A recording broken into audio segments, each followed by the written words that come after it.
Muchos son los monumentos que a lo largo del río Nilo dejan constancia de la cultura faraónica, pero sobre todos ellos uno se ha erigido como icono internacional del país de los faraones.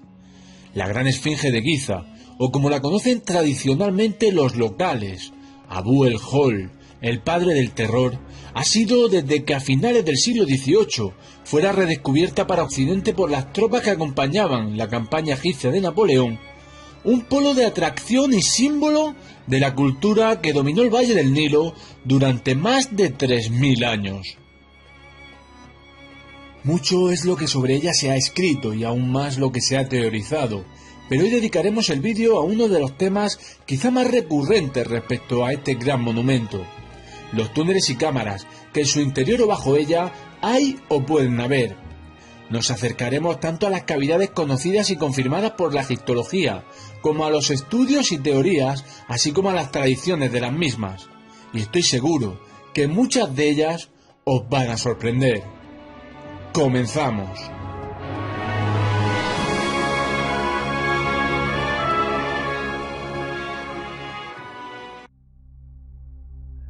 A pesar de custodiar desde tiempo inmemorial la explanada de Giza, poco o nada es lo que se sabe realmente de la Gran Esfinge. Son tantas las incógnitas que la propia egiptología ni siquiera se atreve a determinar en honor de qué faraón se mandó construir, y por lo tanto, ¿a quién representa su efigie? De hecho, y si hacemos caso a otras teorías, es muy probable que la propia cabeza se tallase mucho después de su construcción, sobre un monumento mucho más antiguo.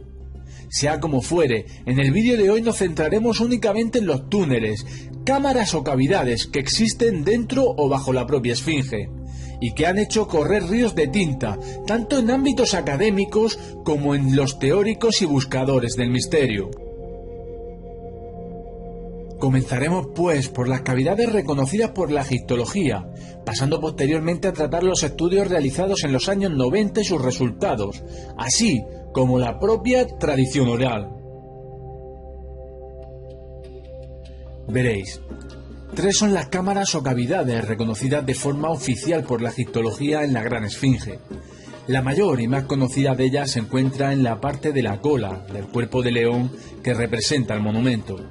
En 1980, un anciano llamado Mohamed Al-Mawgoud Fayed, que trabajó de niño en la restauración que entre 1925 y 1936 llevó a cabo el egiptólogo Emil Berais, contó a los arqueólogos Zahi Hawass y Mark Lenner que en aquella zona existía un acceso cerrado por ladrillos de mampostería, perteneciente a una de las muchas restauraciones que en el monumento se han llevado a cabo a lo largo de la historia.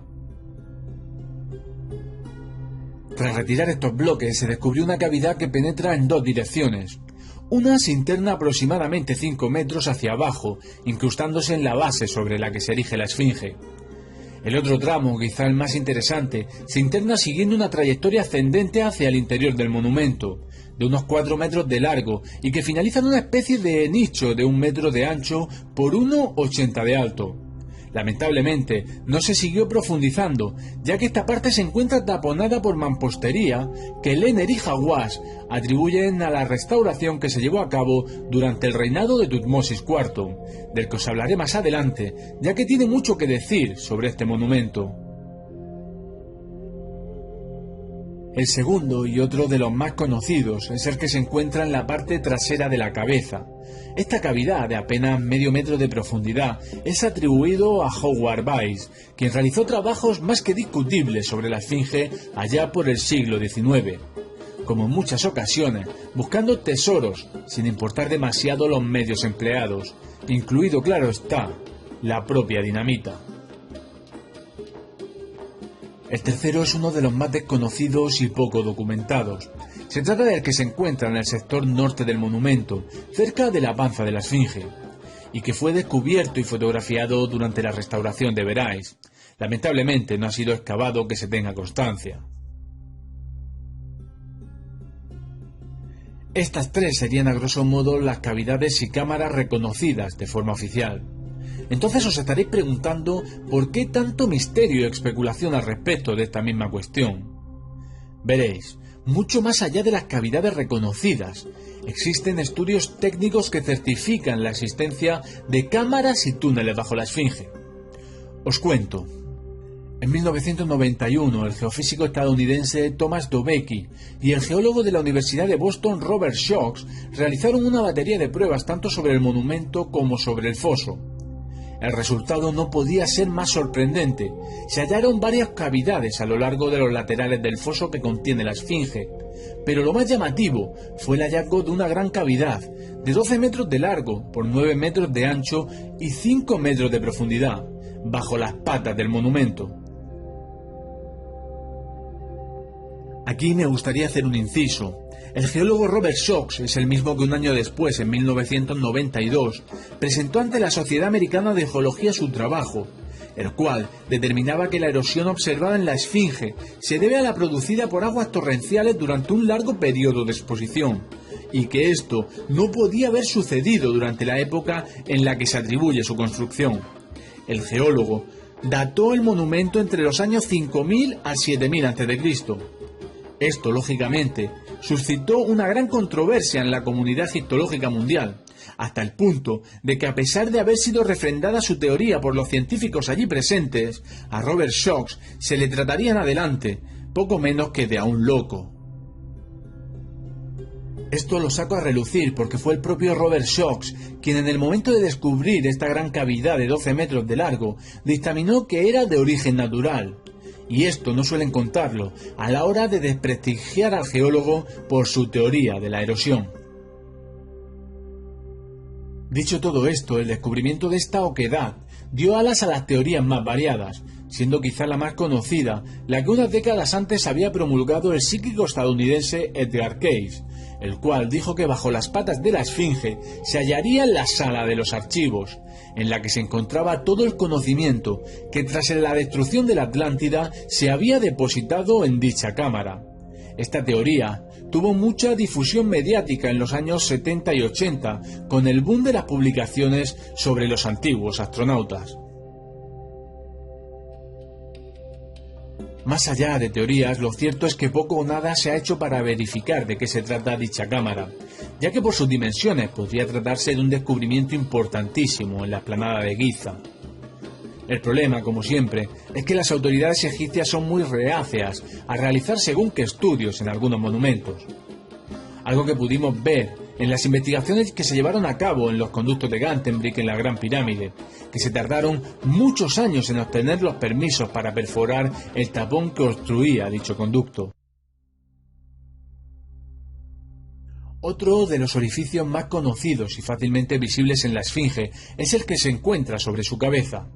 Esta cavidad, fotografiada en innumerables ocasiones, ha suscitado mucha controversia, ya que desde principios del siglo XX algunas publicaciones ubicaban ahí el acceso a las cámaras secretas del monumento. Lo cierto es que poco o nada se sabe realmente de este orificio. Los más ortodoxos creen que podría tratarse de un agujero sobre el cual se colocaría en tiempos algún tipo de corona sobre la cabeza del faraón. Otra teoría bastante extendida es que se trata de una perforación realizada por saqueadores en busca de tesoros inexistentes. Sin embargo, para los más conspiranoicos y amantes del misterio, se trata del acceso a la sala de los archivos, y el hecho que durante su restauración llevada a cabo a finales del siglo XX se colocara en el lugar una trampilla metálica sobre una base de hormigón no ha ayudado a desmentir esta teoría, o la idea de que algo se trata de esconder. Algunos defensores de estas teorías fundamentan sus opiniones en varios indicios. Uno de los más importantes es la conocida como Estela del Sueño, la cual fue erigida por el rey Tutmosis IV entre las patas de la esfinge. En ella se cuenta la historia de que, siendo príncipe, el faraón Tutmosis se encontraba de cacería por la meseta de Giza cuando quedó dormido a la sombra de la cabeza de la esfinge. Esta se le apareció en sueños y le dijo que estaba muriendo ahogada por las arenas que la cubrían, y que si éste la desenterraba y la restauraba, le haría faraón de las dos tierras. Tenéis que saber que Tutmosis no era el heredero legítimo al trono. Este, lógicamente, cumplió su promesa y alcanzaría la corona de Egipto, y en honor a esta erigió su estela. En esta, que se narra la historia que acabo de contaros, podemos ver cómo dos esfinges, y esto es un tema en el que trataré en otro vídeo, se elevan sobre una estructura que parecen cámaras. Los arqueólogos suelen decir que se hace referencia al templo de la Esfinge, el cual se encuentra delante de la misma, pero si hacemos caso a la perspectiva, no tiene sentido que esté representado bajo el monumento. Dicho esto y haciendo otro inciso, el templo de la Esfinge es uno de los lugares más misteriosos del país de los faraones, ya que junto con el Osirión y las pirámides de Giza son los únicos monumentos carentes de escritura jeroglífica y con una estructura megalítica distinta al resto de construcciones del país de Kemet. A este respecto siempre me he preguntado por qué el faraón Tutmosis IV no esculpió esta historia en las fachadas del templo de la Esfinge, en lugar de colocar una simple estela entre las patas. Era muy común durante el Imperio Nuevo que los faraones llenaran las fachadas de los templos contando todo tipo de peripecias, incluso si para ello tenían que borrar las de sus predecesores. Pero curiosamente, ningún faraón, durante más de 2500 años si nos atenemos a la cronología oficial, se atrevió a plasmar un solo jeroglífico sobre los templos que he mencionado. Es como mínimo muy extraño. Para terminar, quería contaros una historia no escrita, pero atribuida nada menos que al último rey moderno de Egipto, el rey Farouk. Se cuenta que durante una noche del año 1945, el por entonces rey salió a pasear por los alrededores de la Esfinge, y en boca del propio Farouk diría: tras tocar algo y empujar una enorme losa abierta que actuaba de puerta, accedí a una habitación custodiada por un autómata. Ni mucho menos seré yo quien dé veracidad a esta historia, pero probablemente el rey Farouk conociera la historia que un cronista del siglo X llamado Masoudi, el cual contó en su obra Praderas de Oro que un autómata metálico protegía el tesoro de la Esfinge, destruyendo a todo aquel que se acercase con una conducta impropia.